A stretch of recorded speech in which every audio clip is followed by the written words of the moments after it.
Or a little girl, a little guy might look at a little girl and go, oh, my God, what happened to you? Your thing is missing. You see what I'm saying? A lot of times it's very innocent, but sometimes we're in an era where so many children are being raped across the ethnic divide by adults and other children. You almost have to be cognizant and aware, and I don't want to utilize the term careful. I know that's what people are familiar with. I don't know that it was rape. It could have been maybe something more along the lines of an assault, and even with it, it's not something that you call the police about if it's we're playing doctors and nurses and somebody's touching something that maybe she'd never seen one before. You know what I'm saying? Right. She might be wondering, what the hell is this? I don't have one of these. It still doesn't make it appropriate, but people have to remember the context in which things are going on. It would have been better for someone to have told the mother, you know, these children were playing doctor and nurse and some inappropriate touching was going on, so the parent can chastise the child unless the parent is raping the child. Right. That is usually what happens. A lot of children playing doctors and nurses, that's the first time they realize that girls and guys have different stuff. Right. And it's at the neighborhood. It's unfortunate that it's rape, but he's right. They should not have been questioning the child without an adult or an attorney, though.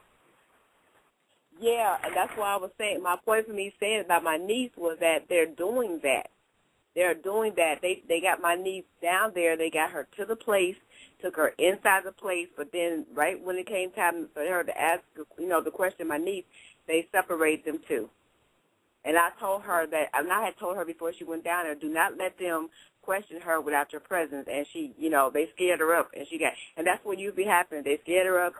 She said, yeah, go ahead, but, and you're right, there are children who keep playing, you know, they playing house or playing doctors and nurses or whatever have you. The neighbor went and told the mother, but it's not quite clear how the police got involved. But it said the neighbor went to look for the mother of the child. So I don't know if the little boy's mother called the police or who called the police and got them involved in it. But, yeah, but they are doing that. They, you know, they're breaking the law just because, like I said, we don't know what the law is. We don't know what we can and cannot do. You know, both male and female. We don't know what we can and cannot do. Anyway. We're basically victimized by the system, you know, coming and going, even when you do know. And you get victimized by the system.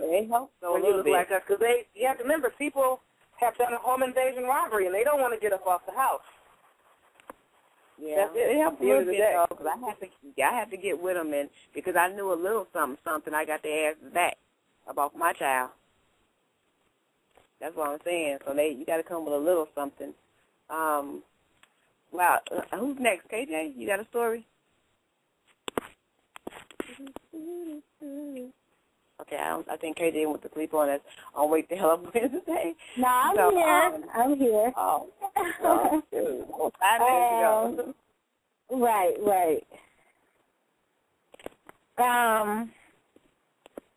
Let's see. I have the story. Beverly Hills 4 seasons after he was beaten by a racist white man.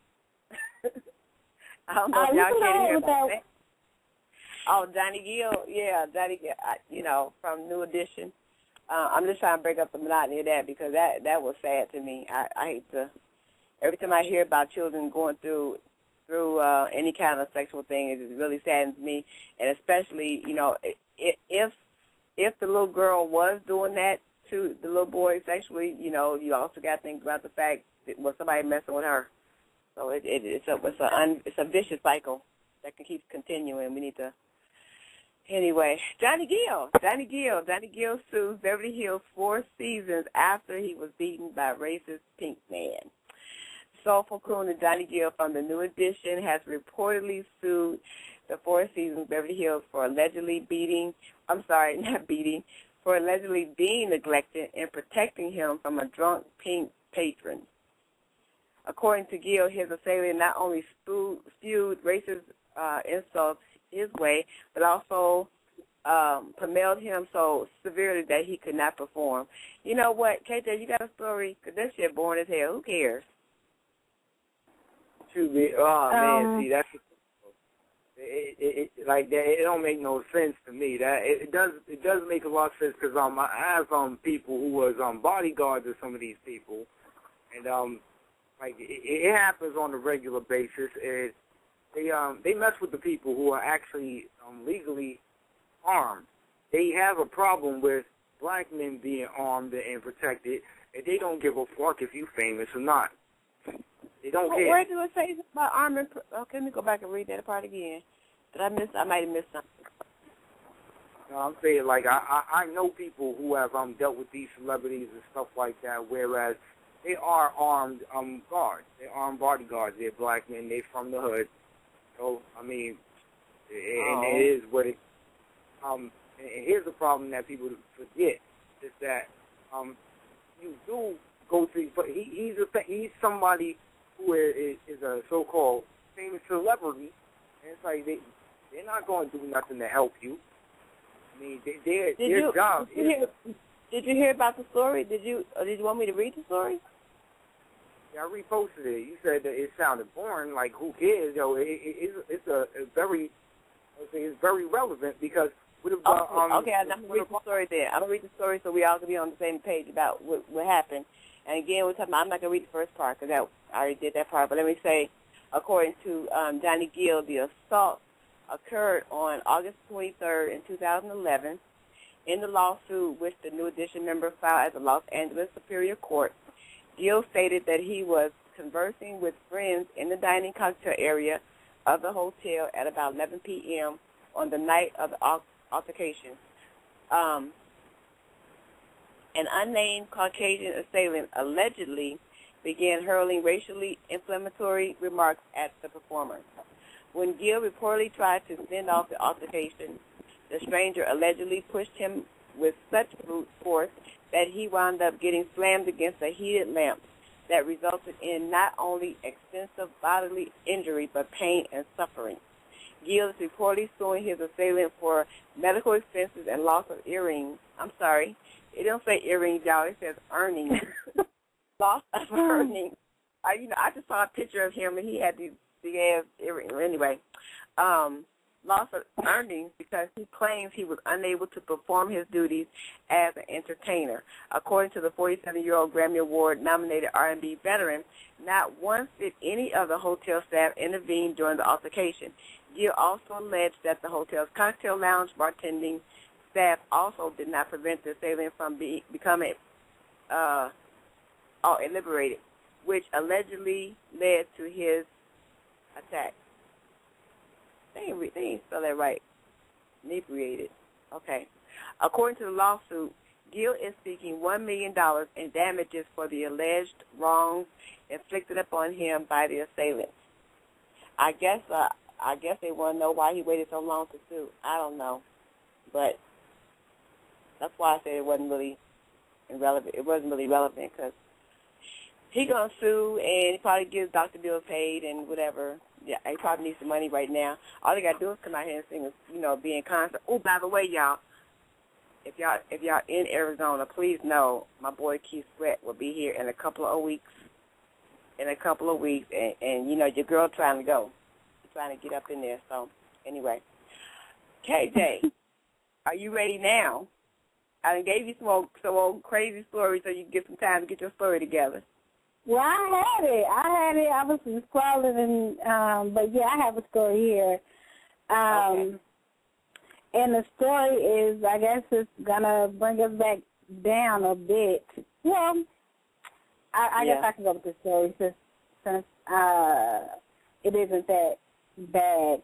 But I'll go with this story that's pretty interesting. A lot of people will be like, what? Say what? Two men on Sunday, this past Sunday, agreed to share a woman in a written contract, which they vowed to never fight over her. The pair is from Kissimmee. Pair from Kissimmee made the deal after releasing that they both have been having an affair with the woman for more than 4 years. The community policing over Abdullah the Rahman said he came to know of the two during a fight. I heard people fighting and went to check, but I was surprised to see it was two men fighting over a woman who is said to be a widow and a mother of twins. I tried solving the issue, but they refused, each insisting he could not live out the woman, said Mr. Abdullah Moran. I don't know, his blank name long as hell. When asked to make a choice, the woman also declined. She could not live without either of the men. This made them agree to the terms to live with her. Mrs. Sylvester, one of the husbands, said they decided to share the woman with Mr. Elijah. Mr. Mondwana claimed that he went to the woman's parents and was given permission to live with her and pay bride price when he was ready. Almost unheard of, where polygamy, one man and more than one wife, is legal in Kenya and widely practiced by various communities, polyandry, one woman having more than one husband, is almost unheard of. The lawyer said that the two men would have to prove that it has to be part of their custom and practice of polyandry, otherwise the union will not stand. The judge, Miss Judy, a family lawyer, told the nation that polyandry is more abnormal than illegal, since the laws that govern marriage in Kenya do not clearly forbid it. Marriage in Kenya is regulated by the Marriage Act and African Christians Marriage and Divorce Act, and supplemented by customary laws of different communities. These laws we have do not talk about it, but for such a union to be recognized in Kenya, it has to be either under statutory law or customary marriage. The question we should ask now is whether these people come from communities that have been practicing polyandry, she said. Law Society in Kenya added that when you look at the Constitution, it says that the family is the fundamental unit of the society. It says a person, not persons, has the right to marry a person of the opposite sex based on free consent. If they are able to show that polyandry has been their custom, that is fine. But we do not know any African community that does that, Mr. Matua said. Yeah, it's pretty lengthy and pretty long, and to sum it up, the community is like, they like, hell nah, that ain't about to stand. So I guess the bottom line is that the bottom line of the whole story is the fact that she had two lovers. She didn't know which one she wanted. She wanted them both. So they both ended up doing the contract of marrying her, and Kenya is upset. And Kenya I don't understand how that's news. That's a bunch of grown individuals making an adult grown decision to do grown-up private things. How that even got in the public, I don't get it. It's not like they were trying to marry in court. They basically agreed to some sort of written contract to share. Now, me, it ain't my bag of wax, but grown people can do what grown people want to do. The European system called the United States, assuming this took place in the United States, had no business involved because they weren't trying to have a United States court marriage. It was just a basic three people agreed to a contract and it ain't your damn business. And I can't believe that's news to anybody. I think, though, sis, Dr. Yaffa, I think what's happening here is because they written out and they took it to the courts to be recognized as a marriage.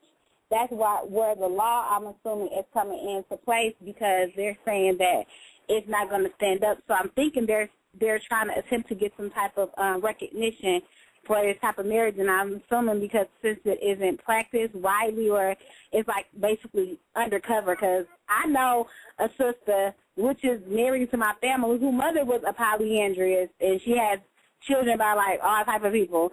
I don't know if she had more than one husband at the time, but she said that her mom had many husbands, and she has like sisters like mixed with Arabic and mixed, she's like mixed all African, and so I know for a fact, and she's from Nairobi, Kenya. So I know for a fact it's practiced. It's probably not. It's probably on the law. It's not as open as I guess. In the United States. It is. I know for right. People call it Indian here. Here people agreed. Okay, well, I want to say what it will, so do I. And I ain't leaving with neither am I. And all three of them agreed that's not news. And the United States has no business involved in it. unless they went to the United States Court or Justice of the Peace trying to have a United States marriage between the three of them. If that's not the case,